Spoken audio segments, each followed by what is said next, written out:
was the most important diplomatic effort.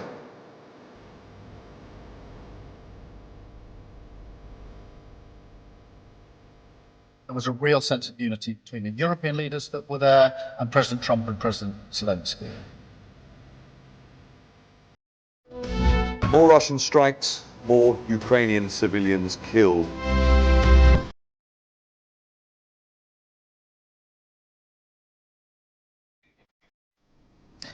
Hello and welcome to the big story, and I'm Sandeep. In a high-stakes diplomatic gathering at the White House, US President Donald Trump hosted Ukrainian President Volodymyr Zelenskyy alongside a group of influential European leaders in what has been described as one of the most significant political meetings regarding the Russia-Ukraine war since its outbreak in 2022. And what would be the outcome? What would be the further proceedings?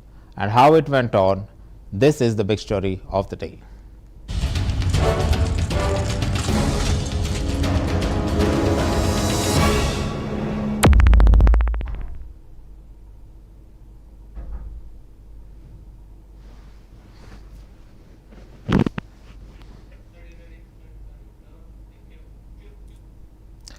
The summit came at a pivotal moment in the ongoing conflict amid fears that momentum towards peace may involve compromise on Ukraine's sovereignty.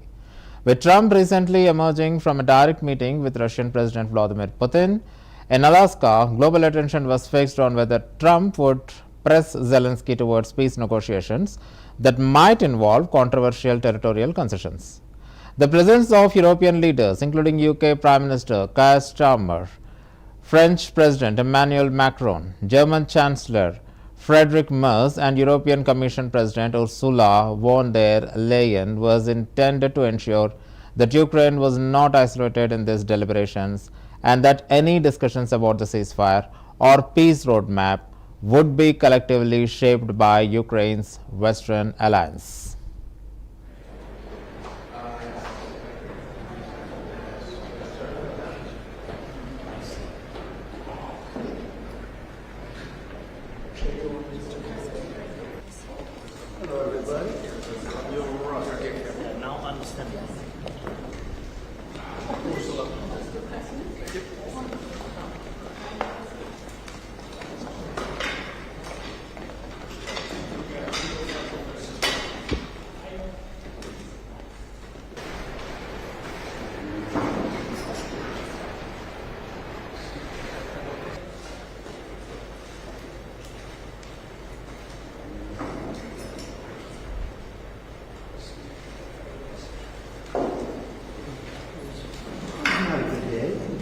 That was not a great day. Thank you very much. Appreciate it.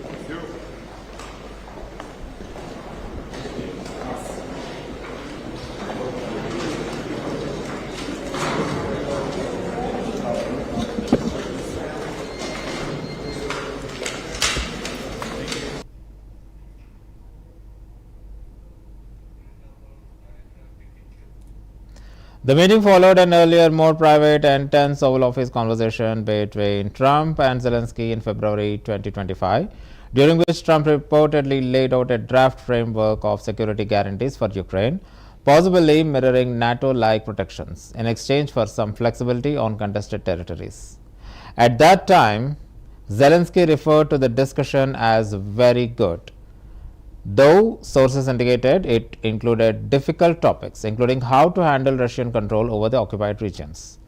That meeting, though not resulting in immediate announcements, set the stage for a broader multilateral involvement and drew concerns from European capitals about the direction of the US diplomacy under Trump's leadership.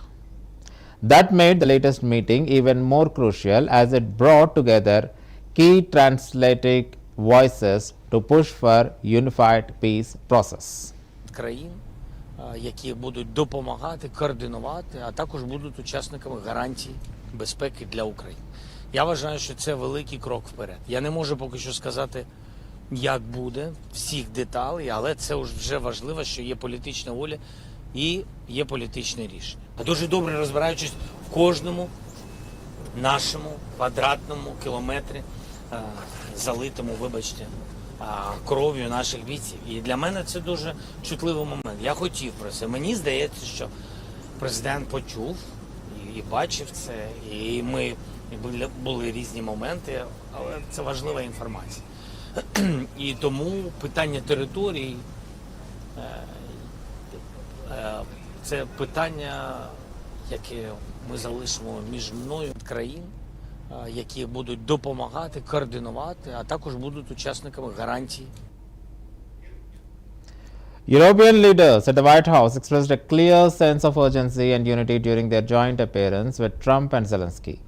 UK Prime Minister Keir Starmer described the day as very important, emphasizing that no prior effort had brought the war to such a turning point. The Prime Minister Keir Starmer has been at the White House for talks with Donald Trump, Volodymyr Zelenskyy and European leaders. Sir Starmer has hailed real progress made during the White House summit with European leaders aimed at bringing an end to the war in Ukraine. The Prime Minister was one of the several European leaders, including Zelenskyy, French President Macron and NATO Secretary General Mark, in attendance for the discussions in Washington. Can I start where Emmanuel started, which is we all want peace. The war in Ukraine has had a huge impact, particularly on the Ukrainians who've borne the brunt of it, but it's also had an impact on Europe and on the United Kingdom. There's not a family or community that hasn't been affected. And when we talk about security, we're talking about the security not just of Ukraine, we're talking about the security of Europe and the United Kingdom as well, which is why this is such an important issue. I think this is such an important meeting. As a group, I think we've had a discussion on the phone a number of times, Mr. President, but be able now to be around the table to take it forward. And I really feel that we can, I think, with the right approach this afternoon, make real progress, particularly on the security guarantees, and your indication of security guarantees, of some sort of Article 5 style guarantees, fits with what we've been doing with the Coalition of the Willing, which we started some months ago, bringing countries together. Well, the overall day and the meetings were really productive, and there was a real sense of unity between the European leaders that were here and President Trump and President Zelenskyy, and then two material outcomes. Firstly, on security guarantees, this is a really central issue, and out of today, all the teams are working together on security guarantees. So that's the Coalition of the Willing, where we've already got 30 countries now working with the US, and we've tasked our teams to do the detail on that security guarantee over the course of coming days. So really a real sense of urgency there. And then a recognition that on issues of territory, that's a matter for Ukraine, and hence the call with President Putin, and the agreement that will be a bilateral between President Putin and President Zelenskyy. European leaders cautiously welcomed this proposal, though many, including Macron and Merz, suggested that any meaningful peace agreement would likely require either European involvement in the negotiation room or clear guarantees that European positions would be reflected. French President Macron commended Trump for convening the group and voiced support for the idea of a future trilateral summit involving Trump, Putin and Zelenskyy, calling it the only way to find a workable resolution. Thank you, Mr. President, for organizing this meeting and for your commitment. And everything was said, but I just have to say here, everybody around this table is in favor of peace. And we work very hard, and we've worked very hard during the past few years to have a peace which is a robust and long-standing peace. This is why the idea of a trilateral meeting is very important, because this is the only way to fix it. And by the way, I think as a follow-up, we would need probably a quadrilateral meeting, because when we speak about security guarantees, we speak about the whole security of the European continent. And this is why we are all united here with Ukraine on this matter. In order to organize such a trilateral meeting, your idea to ask for a truce or ceasefire, at least to stop the killings, as we discussed, is a necessity. And we all support this idea. And in order to have such a long-standing peace for Ukraine and for the whole continent, we do need these security guarantees. And the first one is clearly a credible Ukrainian army for the years and decades to come. And the second one is our own commitments, all of us. And we worked very hard during the past few months amongst the coalition of the willings with the support of NATO to build the different pillars of security guarantees and our commitments. And you can be sure that Europeans are very lucid about the fact that they have their fair share in these security guarantees for Ukraine, but their own security is clearly at stake in this situation. So you can count on us, as we can count on you, in order to deliver this robust peace for both Ukraine and Europe. Thank you very much, Chairman. Thank you, Mr. President. Italian Prime Minister Giorgia Meloni stated that meeting marked the beginning of a new phase in diplomacy and created the shift in momentum to Trump's direct engagement. German Chancellor Friedrich Merz underscored the need for a ceasefire as a precondition for any further talks, stating that unequivocally the next meeting cannot happen without a ceasefire. Well, thank you very much, Donald, Mr. President, for hosting us today in this important meeting. And I think it is an important day, a new phase, after 3 years and a half that we didn't see any kind of sign from the Russian side that there was a willing for dialogue. So something is changing, something has changed, thanks to you, thanks also to the stalling in the battlefield, which was achieved with the bravery of Ukrainians and with the unity that we all provided to Ukraine. And the reason why I mention it is that we also have to remind that if we want to reach peace and if we want to guarantee justice, we have to do it united. So that's why it's a very good day, the one we are in. You can obviously count on Italy as it was from the beginning. We are on the side of Ukraine, and we do absolutely support your efforts towards peace. We will talk about many important topics.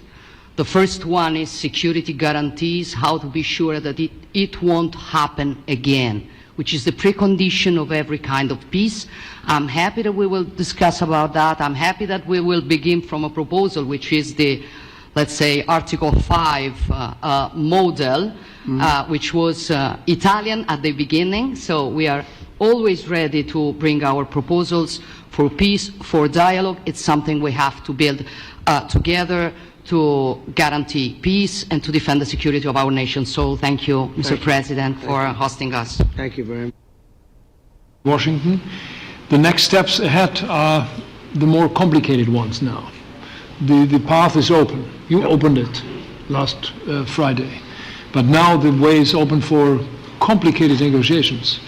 And to be honest, we all would like to see a ceasefire, the latest from the next meeting on. I can't imagine that the next meeting would take place without a ceasefire. So let's work on that, and let's try to put pressure on Russia, because the credibility of these efforts we are undertaking today are depending on at least a ceasefire from the beginning of the serious negotiations from next step on. So I would like to emphasize this aspect and would like to see a ceasefire from the next meeting, which should be a trilateral meeting wherever it takes place. Well, we're going to let the president go over and talk to the president, and we'll see how that works out, and if we can do that. I will say, and again I say it, in the 6 wars that I've settled, I haven't had a ceasefire. We just got into negotiations, and one of the wars was, as you know, in the Congo was 31 years long. Another one that we settled last week with 2 great countries was 35 years going on, and we had no ceasefire. So if we can do the ceasefire, great. And if we don't do a ceasefire, because many other points were given to us, many points were given to us, great. Apart from the country heads, 2 group heads have also joined this particular meeting. One is European Union head and another is the NATO head. Now, as we all know that this all particular war has started when Ukraine wanted to join the NATO, and European Union first imposing the sanctions on Russia, because Russia being a country in European Union, but they wanted to form a government or a group like previous Soviet Union. Russian President Vladimir Putin wanted all the previous Soviet Union to form a group which would be an alternative to the NATO alliance, and so that he can dominate in his part. The European Union chief Ursula von der Leyen stressed the need for just and lasting peace and highlighted humanitarian concerns, particularly the forced deportation of Ukrainian children by Russian forces. On the other hand, NATO Secretary General Mark Rutte thanked Trump for helping break a year-long deadlock and urged all parties to build on the momentum. Thank you, and we did. I was just thinking we're here for a different reason, but we just a couple of weeks ago made the largest trade deal in history. So that's a big thing, and congratulations. That's great. Thank you very much, Ursula. Mr. Chancellor from Germany, a very great leader. Mr. President, dear Donald, many thanks for having us today. I think this is extremely helpful that we are meeting and hearing that the two of you are having such a good meeting today here in Washington. The next steps ahead are the more complicated ones now. The path is open. You opened it last Friday. But now the way is open for complicated negotiations. And to be honest, we all would like to see a ceasefire, the latest from the next meeting on. I can't imagine that the next meeting would take place without a ceasefire.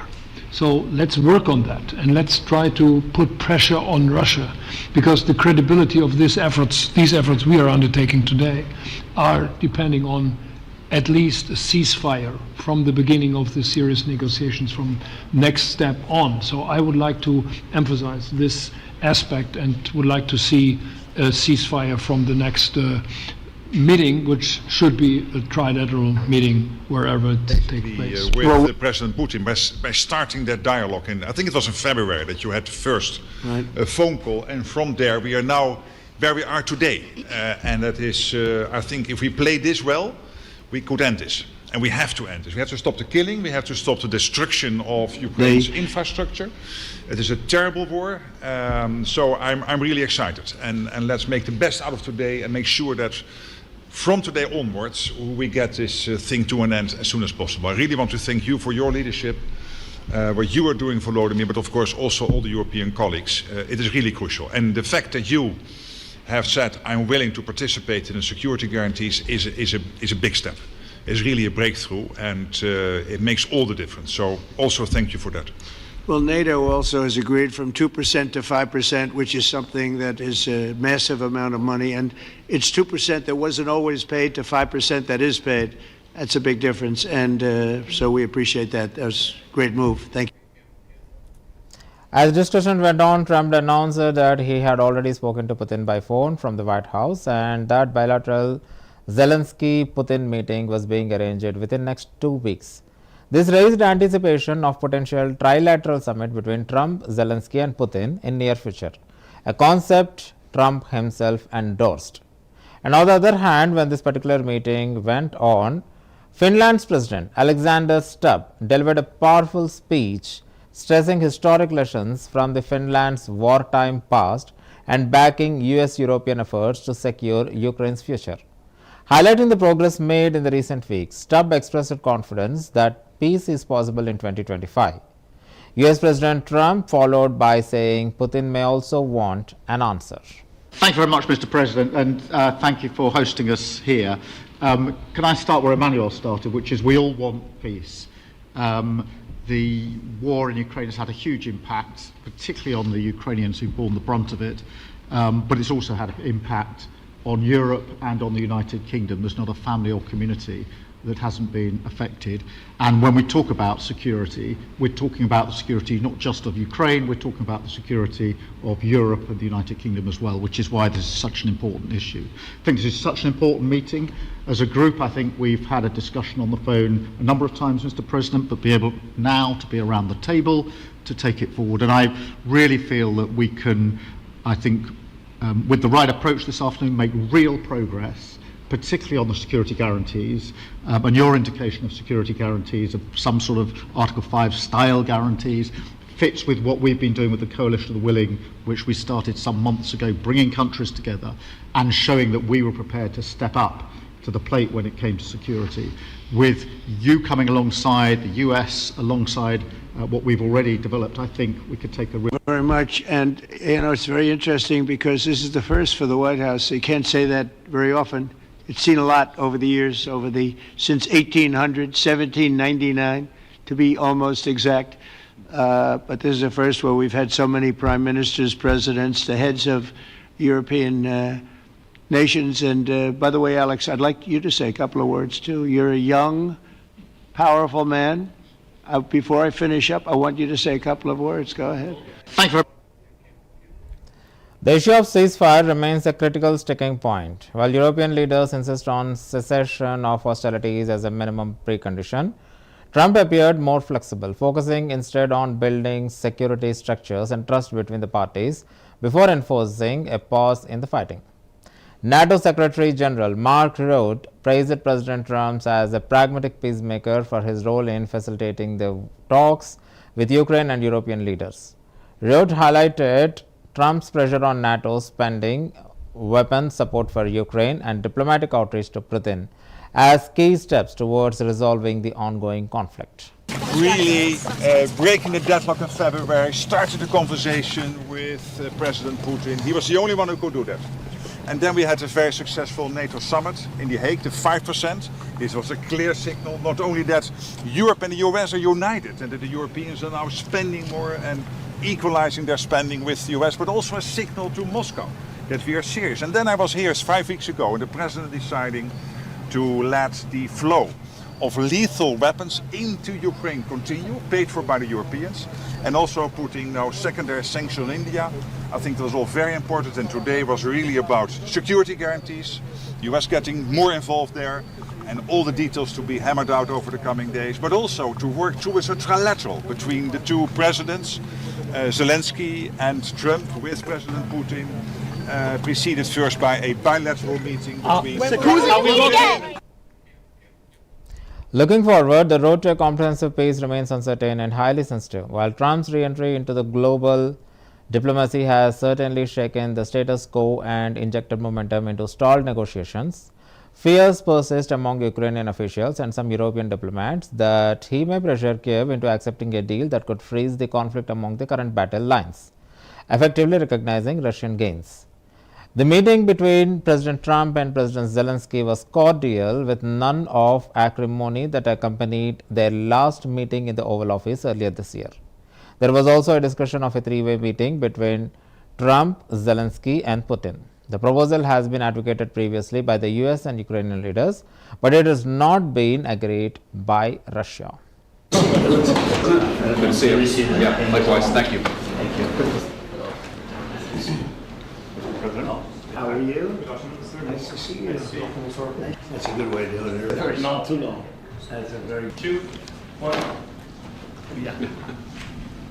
Thank you for the invitation and thank you very much for your efforts, personal efforts to stop killings and stop this war. It's an honor to have the President of Ukraine with us.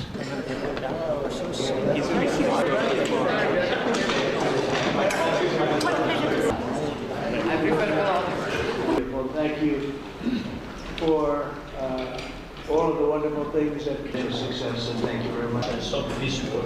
We spoke about it and we will speak more about security guarantees. This is very important. Pipeline security guarantees. Complicated negotiations. And to be honest, We're united. So that's why it's a very good... 2 years to have a peace which is the only Ukrainians who own the problem. But it's also That's a pretty unusual thing. Nonetheless, the presence of European leaders at this summit strengthened Zelenskyy's position and sent a signal to Moscow that Ukraine does not stand alone. A trilateral meeting between Trump, Putin and Zelenskyy could occur within weeks, but the path to peace still hinges on the resolution of the fundamental issue: a credible security, guarantees and just handling of occupied territories and humanitarian violations. Killing and stop the war in Ukraine. We're all working for the same goal. Very simple goal. We want to stop the killing, get this settled. I've just had the honor of being with President Zelenskyy and all of the discussions that we've had. We covered a lot of territory, and I spoke indirectly with President Putin today. We're going to call President Putin right after this meeting. I'm sure we're going to have a solid meeting, good meeting, maybe a great meeting, and we're going to try and work out a trilat after that and see if we can get it finished, put this to sleep, because this is not since the Second World War has there been anything like this. So I'm honored to welcome NATO Secretary General Mark Rutte, who's a great gentleman, great political leader in Europe generally, but now he's the NATO Secretary General, and you're doing a fantastic job. Thank you very much, Mark. In our hearts, they have been online before yesterday, and etc. So a lot of countries on the side of Ukraine, our people, and all of us want to finish this war, stop Russia, and stop this war. We spoke about it, and we will speak more about security guarantees. This is very important that the United States gives such strong signal and is ready for security guarantees. The second point, or maybe the first, humanitarian direction, very important to exchange all the prisoners, and I think that President will help, and I was very thankful to your wife again, Mr. President, for the letter about our abducted children, and I hope that really it can be a historic role for the people to bring kids back to the families and be happy and get their families back, yeah. Yes, this is so important, and I'm happy that we discussed this track with President Trump, and I hope that we will find decisions. And then what is very important, that all the sensitive things, territorial, etc., we will discuss on the level of leaders during trilateral meeting, and President Trump will try to organize such meeting, and he said that he will come or not come. Ukraine will be happy if you will both participate. Want me there, I will be there. Yeah, yeah, thank you. Whether this diplomatic push results in real progress or reinforces existing tensions will depend upon what happens next, particularly if a Trump-Putin-Zelenskyy trilateral format becomes a reality. Let's wait and watch. Till now, keep watching CVR News English.